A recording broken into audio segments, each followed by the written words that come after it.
Good afternoon and welcome to my theme park planning vlog. I'm doing vlogs now, at least trying to do some vlogs, and I'm choosing a subject that's dear to my heart, theme parks, planning, which is dear to my heart, us, my family, and as I have just won a trip to Orlando, I think it's pertinent for me to get some ideas down, even if I don't stick to them myself, as we'll come on to later. So this vlog has 3 parts: planning, arrival times, and kit. So we'll start with part 1, planning. This will cover 2 sections. Section 1, the 7 P's. Section 2, the so what rule. These are tricks and things I've learned after many years as a Forces brat and in the Forces myself. And we'll start with number 1, the 7 P's. Or 1, prior. 2, planning. 3, preparation. 4, and practice. 5, prevents. 6, poor. 7, performance. Or said quickly, prior planning, preparation and practice prevents poor performance. Of course you can put an 8th P in there in front of poor if you're so minded. So, planning. Well, obviously we'll start with prior. You've got to do it before, because there's no point doing it when you're there, because otherwise you're not doing it before. But you get the idea. Planning. Some questions to ask yourself. What is it you want out of this holiday? Do you want to do all the coasters? Do you want to do all the big rides? Do you want to go and spend time with your family? Is it a relaxing holiday or a far out holiday? You decide how busy you're going to be. Because if you're going to go full, let's run from one thing to another, and I've done those holidays, they're great fun, but they are intense. So, with planning, the first thing you've got to think about is it going to be commando or is it going to be smelling the roses? Both very different holidays, both equally good fun, both worth thinking about. And the third part of when you're planning is to be flexible.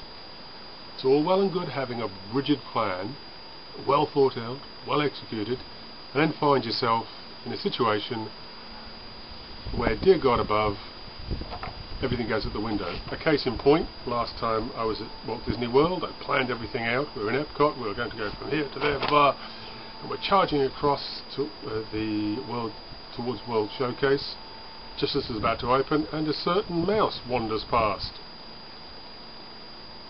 on their own.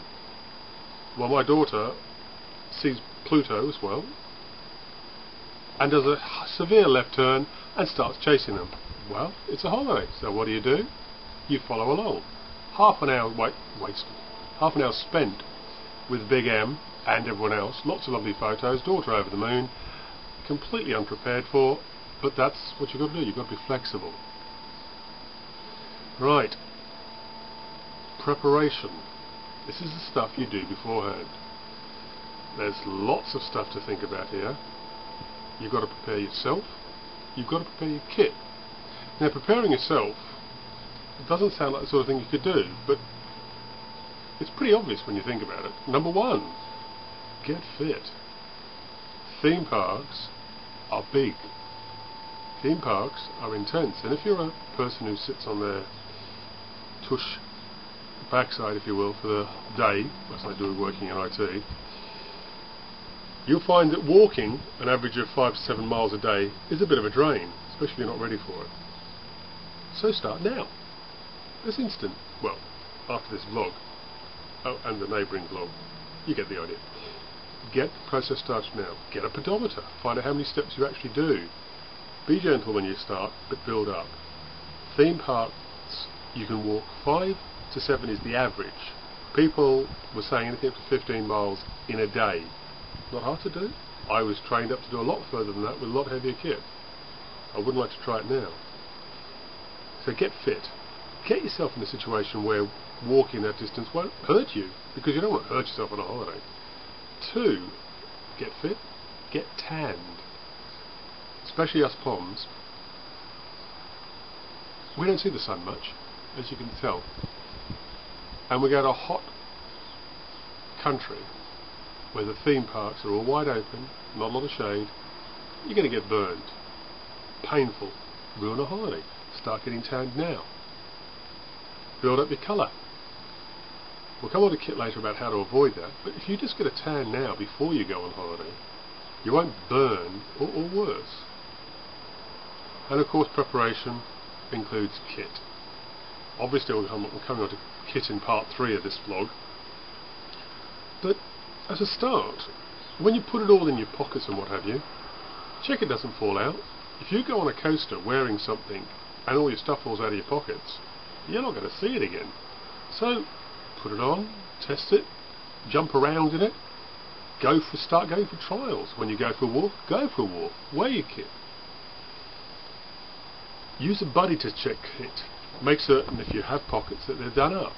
Have another person who checks you out and you check them out. And also break kit in now. If you're using fantastic super duper new boots, don't. A knackered old pair of comfortable shoes is a far better option when you're on your feet for that length of time. But if you are going for the new boots, get them now, break them in. The last thing you want is ruined feet.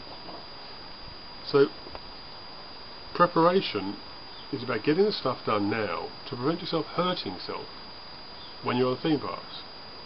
Check everything out. Get those boots nice and comfy, or shoes, or flip-flops, or thongs, or whatever it is you call your footwear, your Crocs. Get them into shape now, because the last thing you want is to break them in on holiday. Practice. We're up to item 4. Practice. Learn how to use your kit. Don't be faffing about trying to work out how to go from video to camera to zoom to sound recording when you're on holiday. Play with it now. Practice it now. Learn your kit, your cameras, comms, how to open one of those nut bars you're going to carry in the dark. You go into a queue like Pirates of the Caribbean, it's reasonably dark, you're hungry, you've got half-hour wait, stand there and be hungry, let's have something to eat, we're waiting. Try opening one of those in the dark. And the last 3, prevents poor performance. Pretty obvious really. You don't want a bad holiday. Part 2 of planning, the so what rule. What is this? It's an old army thing. It's called, you have a little situation and you say, so what? Let's try an example. You wear glasses. So what? You're going to go on rides. So what? Well, if you're on rides, it's going to be hard to wear glasses. So what? I need to do something about them. Okay. Do I actually need my glasses, or are they like sunglasses? So what does that mean? Well, if they're sunglasses, I can take them off. So what? Well, I need somewhere to put them. So what? I need to get a carrying case. So what? I need to buy the case now and make certain I'm used to doing it. So what? Well, where am I going to carry that carrying case? Top pocket. So what? Make certain it's fixed. Or, I do need my glasses. So what? I can't wear my glasses on a ride unless I use a retainer. For example, a Croakies or a Chums original. One of those little things to tie on the back, zip it up. Fabulous. Or of course you could use those for sunglasses if you really don't want the hassle of not wearing sunglasses. Or you don't like your glasses on your head when you're being banged around. So what? You need something else. So what? Let's look at contact lenses. Get them fitted. Get the kit. So what? I need to carry all this kit. That's the so what rule. You take a situation and you keep saying so what until you get to a resolution. It's an old planning trick. And I think that's enough for the first of these vlogs. Ta-ta for now. See you in the next one.